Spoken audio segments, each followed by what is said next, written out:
مرمى. وتعود الآن هذه المحاولة.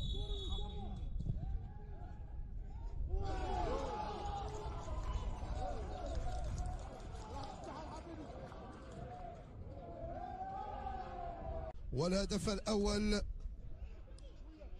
ممتازة. هذه المحاولة خالد صاروخ خطيرة جدا، خطيرة جدا. هذه المحاولة خطيرة جدا، خطيرة جدا، خطيرة جدا. اوه الحشادي يسجل، الحشادي يسجل هدف التعادل. قلت بأنه هجمة خطيرة فريق أولمبيك خريبكا. قلت بأنه هذه الجولة الأولى عليه أن يبحث عن التعديل، وتمكن له هذا الأمر من خلال المحاولة. كانت الحافظي بقدر بأن كل الأندية الدنيا سواسية. هجمة خطيرة الآن لفريق أولمبيك خريبكا، وفرصة تسجيل هدف ثاني خطيرة جدا. أوه خطيرة جدا، وهدف ثاني.